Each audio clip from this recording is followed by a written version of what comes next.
Continuamos en el campo, la industria verde, y recién hablábamos con Manuel Otero de la bioeconomía y las posibilidades que se dan. Y justo nos cae un tema que hace tiempo que queríamos compartir con ustedes, que es el de un emprendimiento para producir algo que todavía no está en la Argentina disponible, que en el mundo ha tenido sus arranques, pero que a mi juicio tiene un enorme potencial. Me refiero al aceite de castor. Estamos con Ignacio Ríos, quien está formando parte de un proyecto ya muy avanzado para meter la producción de ricino o aceite de castor en nuestro país. ¿Qué tal, Ignacio? Buen día, ¿cómo estás? Muy bien, gracias. Bueno, contanos qué es lo que están haciendo. Primero, ¿qué es el aceite de castor? ¿Qué es el ricino? El ricino es una especie, es una planta, en definitiva, que hoy en día se produce principalmente en India y en parte en Brasil. Es un cultivo perenne, normalmente, donde se realiza hoy en día la producción en economía en pequeños minifundios en India de 1 hectárea aproximadamente, en una economía familiar. Allá son latifundios. Sí. 1 hectárea. 1 hectárea es un montón, Es un pero montón. son economías familiares donde producen algún cultivo de alimento o producen ricino. Sí. Dejan crecer la planta va alargando sus racimos, cada racimo tiene una serie de granos, nosotros llamamos cápsulas, cada cápsula tiene 3 granos. Ellos los cortan a mano, los llevan, los secan, lo trillan a mano y luego lo venden en el mercado local, donde luego las industrias de crushing terminan produciendo el aceite. Ajá.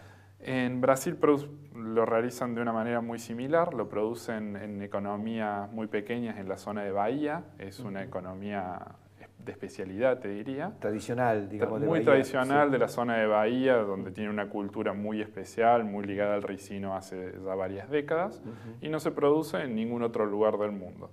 Luego este aceite se exporta, a ver, de la extracción uno obtiene la torta y obtiene el aceite. El aceite es lo que tiene alto valor comercial, la torta en general se quema o se utiliza para fertilizantes, porque tiene una toxina que no deja que la torta se utilice para alimentos como es la de soja. Y el aceite luego tiene diversos usos industriales principalmente, puede ser en cosméticos, en lubricantes, pero el uso principal que tiene es en polímeros. Cuando decimos de polímeros estamos hablando principalmente de plásticos y de plásticos verdes.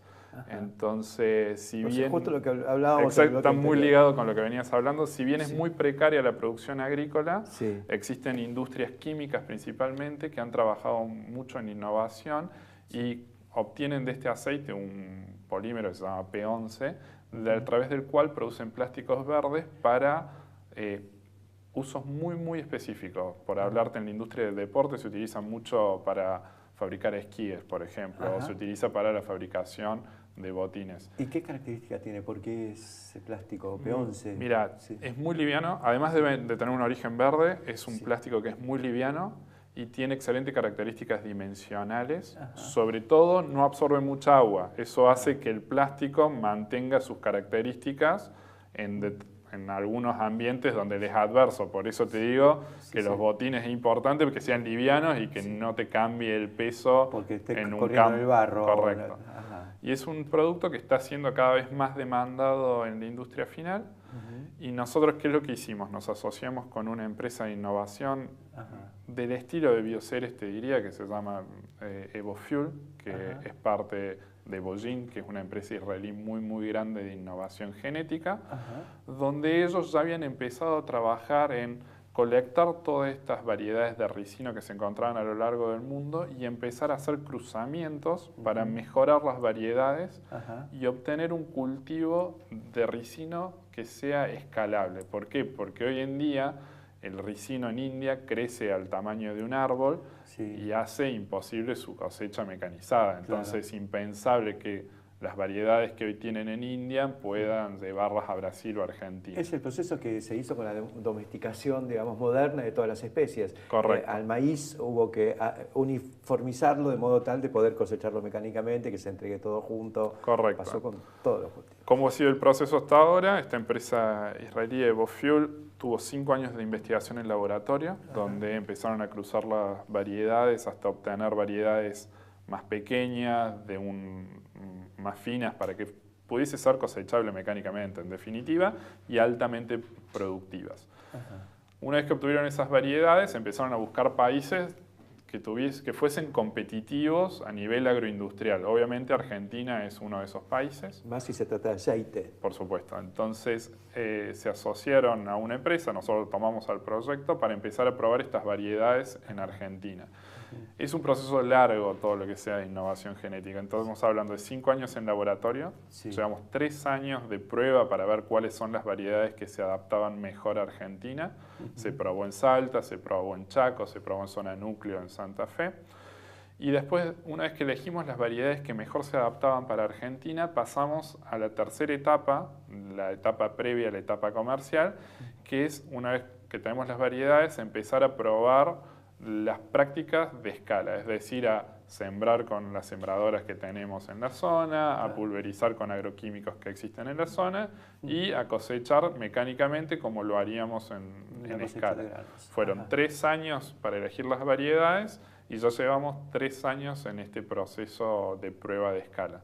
De mecanización. De digamos. mecanización. Ajá. Estamos muy avanzados, nos falta 1 año más de prueba, que sería la campaña próxima. Esto es cosecha gruesa. Sí. Estamos principalmente en la zona de Santiago del Estero y de Chaco. Ajá. Y luego de esta campaña, de la próxima campaña, nuestro objetivo es asociarnos a productores locales, Ajá. que ellos sean los que produzcan el ricino y nosotros comprarle finalmente los granos, obviamente asesorándolo en todo lo que hemos aprendido a lo largo de estos últimos 7 años de investigación. Siendo ustedes también productores. La idea nuestra es comprar y hacer la parte de crushing y vender el aceite. Okay. Es asesorar al productor para que el productor sea el que produzca el grano. ¿Cuál es nuestra visión? El productor en la zona de Santiago del Estero y en la zona de Chaco, vamos principalmente a Santiago del Estero, que es donde estamos localizados, hoy en día tiene en su cartera o en su portafolio soja, maíz o algodón. Sí. La idea nuestra es que este productor, que es un latifundista que tiene mucha cantidad de hectáreas, incluya dentro de este portafolio un porcentaje de ricino. Nosotros lo vamos a asesorar, sí. Le vamos a pasar todas las buenas prácticas de lo que hemos aprendido a lo largo de estos 7 años y le vamos a asegurar la compra de ese grano y de ese producto final. ¿Cuál es la ventaja que tiene para el productor? Que este cultivo tiene una resistencia mayor a la falta de agua. A ver, estamos en zonas, en general es un cultivo que está en zonas semiáridas, entonces resiste mejor que una soja o que un maíz una falta de agua. Sí, nos pasó este año... Ciclo primavera-estival, digamos. Sí, es cosecha gruesa. Es cosecha gruesa. Nos ha pasado este año que lo hemos visto al cultivo al lado de una soja o un maíz, justo este año que ha sido muy seco, y en zonas donde los otros cultivos se han perdido, el cultivo de ricino ha dado un rinde. Y eso también por ser perenne seguramente tiene la posibilidad de explorar un poco más profundamente. Correcto. Buscar agua de algún lado. Si en la ventana, un maíz, si en la ventana que precisa lluvia no te llueve, chau. Exactamente. En cambio, al ser perenne, resiste y sobrevive y luego aprovecha mejor una lluvia que se me ocurre que por ahí la siembra mecánica no debe ser dificultosa, el grano es del tamaño de un poroto, digamos. No es dificultosa, todo tiene sus desafíos, todo cultivo nuevo tiene sus desafíos. A ver, al principio hay un montón de cosas que hoy ya hemos resuelto, no menores, que al principio fueron un problema. El tema de la cosecha mecánica, estamos trabajándolo con cabezales de la gente de Case. La idea nuestra es que sea lo menos dificultoso para el productor posible. Y hemos trabajado siempre bajo esta premisa. Entonces, las sembradoras que estamos utilizando son con placas muy similares. Obviamente habrá que cambiar las placas, pero muy similares a las que se utilizan para soja y maíz. Usamos exactamente los mismos mosquitos que se utilizan. Obviamente que las dosis de agroquímicos son específicas del cultivo. Y la idea nuestra es que en cosecha tratemos de dar la menor cantidad de dolores de cabeza posible. Entonces, la premisa que tenemos en este momento es utilizar una cosechadora Case o alguna similar que ya existe en el mercado con un cabezal específico para ricino, que es justamente lo que estamos probando en esta etapa de prueba que hemos venido probando y que cada año vamos mejorando para que, para una vez lanzado al productor, el productor ya tenga un producto validado. ¿Cómo lo vemos nosotros? A ver, si bien nosotros queremos comprar el grano, queremos que sea un producto donde haya el menor riesgo posible para el productor, algo que ya esté lo suficientemente maduro para que el productor no se arriesgue con este cultivo más allá del riesgo natural de la agricultura. Correcto. Pero sobre todo si tenés la plantación, después es todo cuestión de cuidarla y cosechar.